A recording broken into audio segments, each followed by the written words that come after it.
나의 이성, 나의 감성이라는 책을 읽었습니다. 이 저자는 뭐라고 하냐면 우연처럼 보이지 우연이 아니야. 사실 그 각자의 감성 속에 있는 드라마가 펼쳐진 거야 라고 이야기를 합니다. 이 드라마는 새로운 생명을 얻고자 하는 게 목적이라고 이야기를 해요. 저희 오늘 질문은 그레고리오가 말하는 클린턴에게 내언녀 르윈스키는 누구인가? 두 번째는 예산 전쟁과 재선 승리의 원천이에요. 이 1992년도에 이 클린턴이 대선을 딱 나왔을 때는 이 어마어마한 부시가 있었죠. 현 대통령이 부시. 이 부시 대통령은 이라크 전쟁을 승리로 이끌어서 승승하고 있을 때 이 주지사, 즉 아칸소 주지사 경력밖에 없는 이 클린턴이 도전장을 내민 거예요. 되겠어요? 다윗과 골리앗 싸움 같았다라고 얘기를 하는 거죠. 어떤 거죠? 이 당시에 미국의 의료보험이 지금으로 따지면 이 클린턴 시기가 요 시기거든요.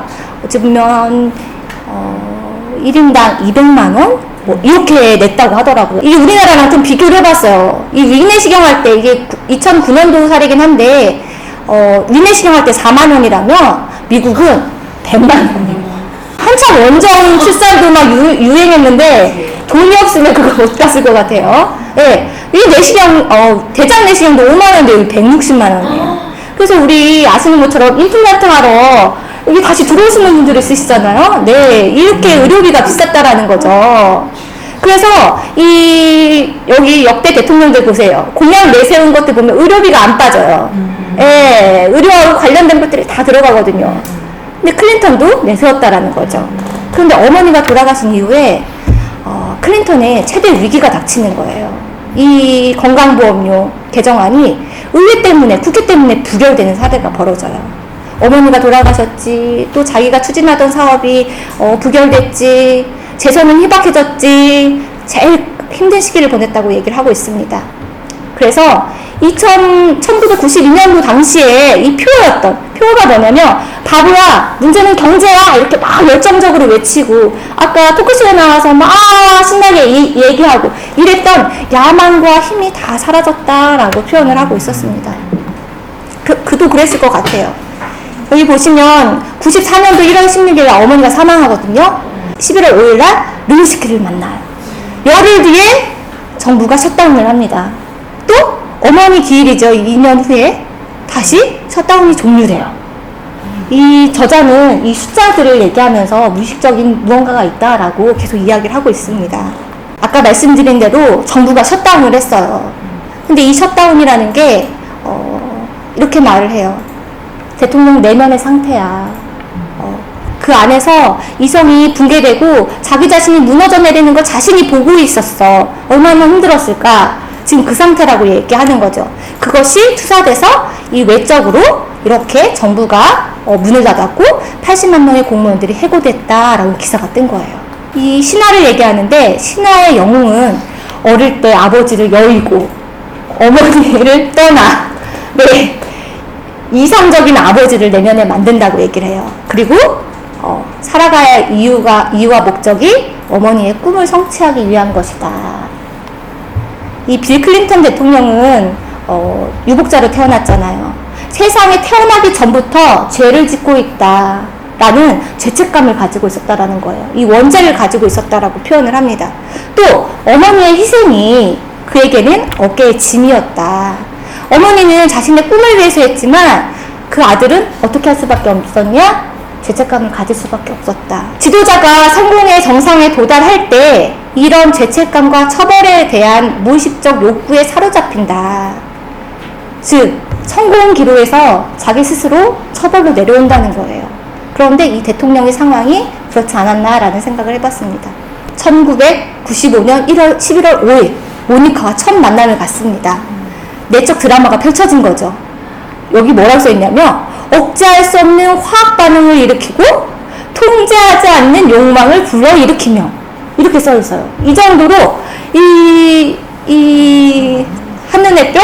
네, 첫눈에 반하는 건 이 내적 드라마가 펼쳐진 거야. 50년 전에 그 각본은 미리 쓰여져 있었어 라고 저자가 말을 해요. 무슨 얘기냐면 이 부모들이 신들린 것처럼 성관계를 맺어서 대통령이 탄생했어. 그때 각본이 쓰여진 거야. 그리고 빌 클린턴 대통령은 지금 현재 열정의 노예가 돼서 그 신화의 주인공 역할을 열심히 연기하는 거야 라고 이야기를 하고 있었어요. 그는 자신이 처한 현실과 싸우는데 필요한 힘을 르윈스키를 통해서 얻었다라고 이야기를 해요. 이 책에서는 이 젖가슴과 오랄섹스에 대해서 많이 나와요. 이 클린턴 대통령이 르윈스키에게 오랄섹스를 해달라고 요구를 했다라는 거예요. 그런데 대통령이 원하는 것을 모니카가 해줬대요. 네. 저는 여기서 무슨 생각을 했냐면 이 3살짜리 아이가 전문감이 뿜뿜해요. 내가 할 거야 막 한단 말이죠. 이런 전문감은 어디서 나왔는가.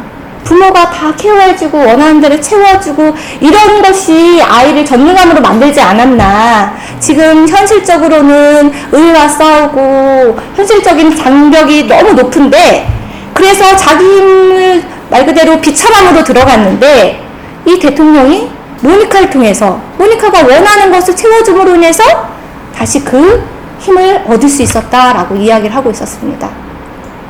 네, 의회와 예산전쟁을 벌였어요. 그런데 이 저자는 이거는 무의식적으로 아빠에 대해서 아빠와 싸우는 거야. 이 아빠가 가지고 있던 이 운명 이것을 뛰어넘으려고 하는 시도야 라고 표현을 하고 있어요.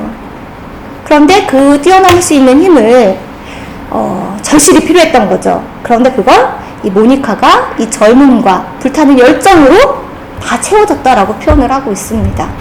그래서 이 클린턴 대통령은 르윈스키를 통해서 자신 안에 있는 힘을 발견했다고 해요. 이 자신 안에 힘을 발견하고 이 예산 전쟁에서도 승리를 거두고 재선에 승리할 수 있었다라고 표현을 합니다. 그래서 제가 자료를 찾아봤더니 이 르윈스키를 통해서 이 새로운 힘을 받고 이 새로운 인간과 대통령이 됐어. 새로 태어났어. 이 미국 정부는 50년 만에 큰 성장을 이뤘어. 여기 보시면 아버지 부시가 할 때는 이 정도였는데 클린턴 때 쭉 올라갔죠. 또 여기서도 클린턴 시기부터 이렇게 쭉 올라가기 시작해요.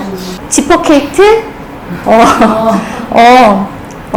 개인적인 거 그래 누구나 있을 수 있어. 그런데 우리를 먹게 살게 해주고 우리 경제를 부흥시켰어? 괜찮아. 그러면 다 용서가 돼 하고 쟁선에 당선될 수 있었던 거죠.